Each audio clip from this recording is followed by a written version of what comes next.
On September 30th, 1997, something big was born in the gaming world. A wasteland adventure that was nuclear in nature. A setting swarming with mutants and danger.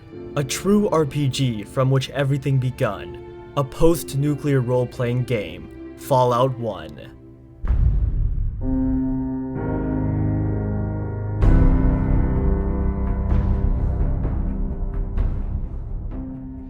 To understand the events that led up to Fallout 1, we must go back to 1988, the year of Wasteland. Wasteland was a sci-fi open-world RPG developed by Interplay and published by EA in 1988. It was one of the first games to feature a persistent world, meaning changes made by the player to the game world were preserved by the game.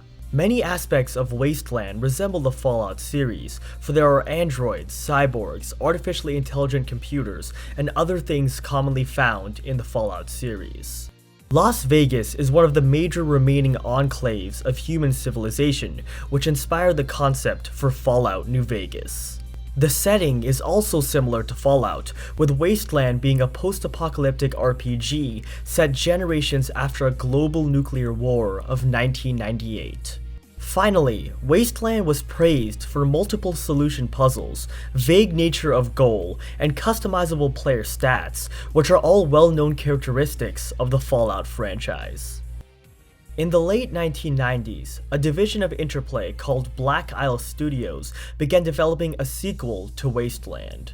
However, because EA still owned the rights to Wasteland, Interplay was unable to make an official sequel to their own game and were forced to alter the name of their project. After much debate, they settled on the name Fallout. Fallout, often referred to as Fallout 1, was released in 1997 not as an official sequel, but rather a spiritual successor to Wasteland.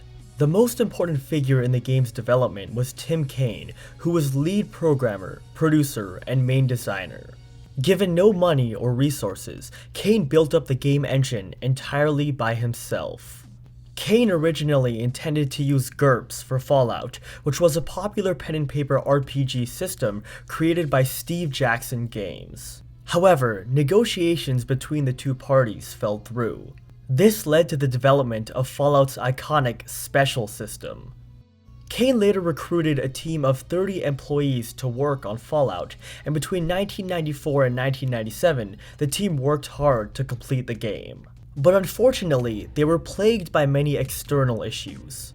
At one point in Fallout's development, if the player aided Mayor Killian of Junktown in killing the criminal Gizmo, Killian would take his pursuit of justice too far and begin tyrannizing the village. However, if the protagonist killed Killian, Gizmo would help Junktown prosper for his own benefit.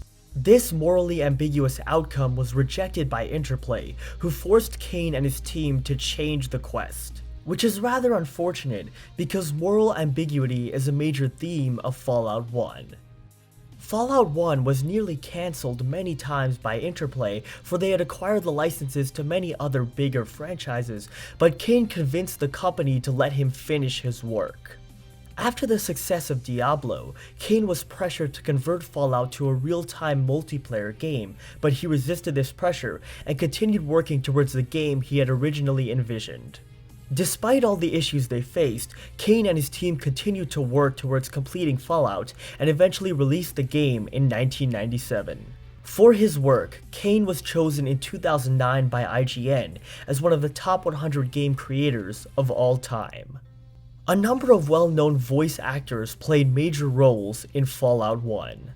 Ron Perlman narrated the game, and his phrase, war never changes, from the game's prologue went on to become one of the most iconic phrases in gaming. Other voice actors included Richard Dean Anderson, David Werner, and Tony Shalhoub.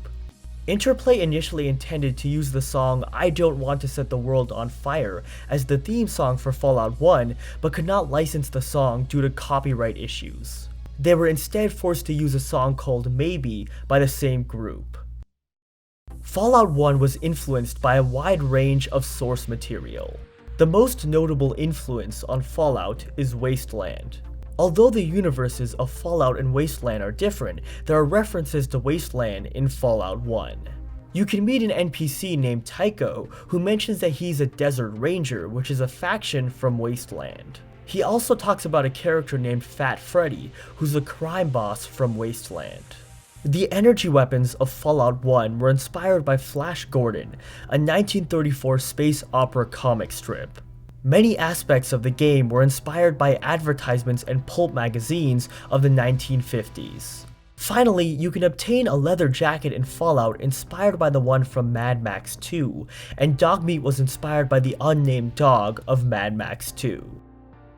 As an RPG, gameplay in Fallout centered around the player exploring and interacting with the game world. However, Fallout deviated from many RPGs of the time in that it gave the player choice, and these choices would often impact future gameplay and story elements.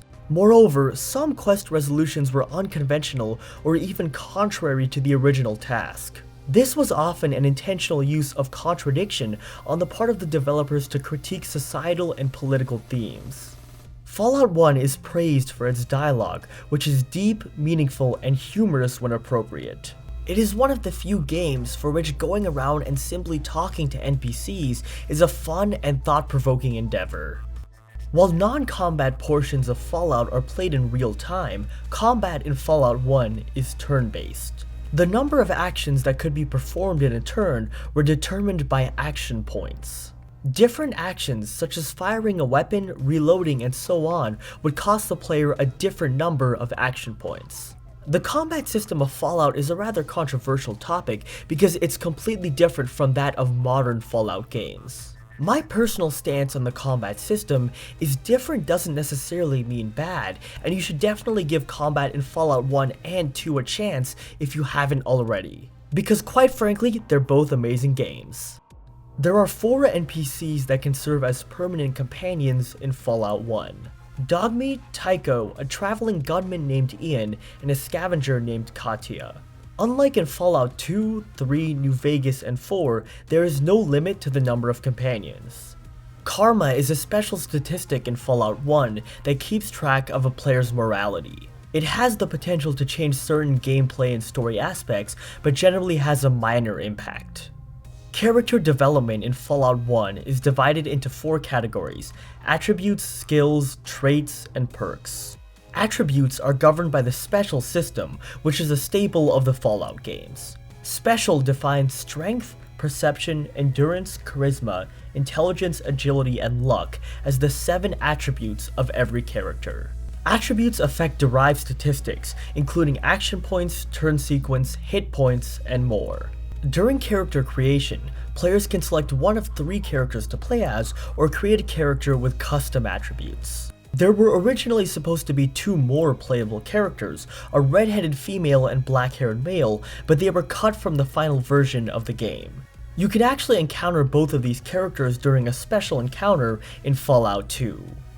There are 18 different skills in Fallout 1, which can be divided into combat skills, active skills, and passive skills. Skills range between 0 and 200%, with a starting value determined by a player's attributes. The player can choose 3 skills to be tag skills, which improve at twice the rate of a normal skill.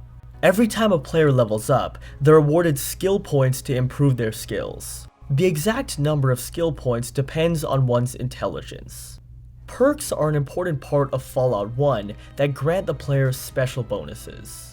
Every 3 levels, the player is presented with a list of perks and can choose exactly 1 from this list. The perks of Fallout 1 are well known for being unique and creative. Modern Fallouts often struggle with boring perks, but this is one thing Fallout 1 did very well.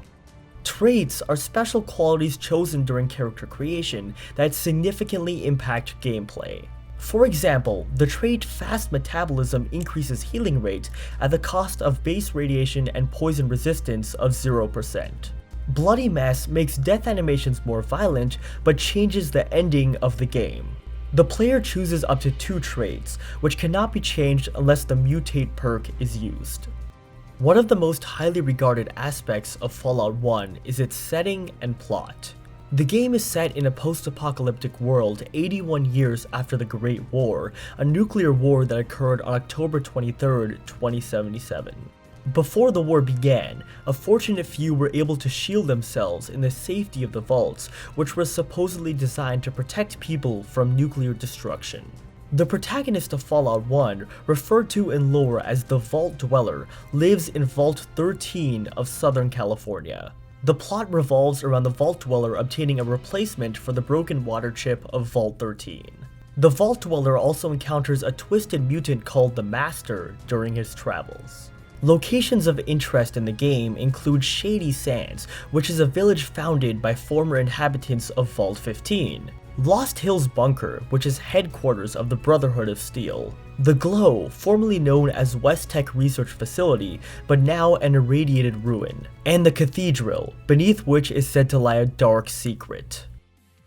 The legacy of Fallout is undeniable. The game was met with favorable critical reception, receiving a score of 89 on Metacritic and multiple RPG of the Year awards. Since then, it has been ranked in the top 10 PC games of all time by both IGN and PC Gamer. Fallout 1 was also displayed in an exhibition at the Smithsonian Museum along with Fallout 3.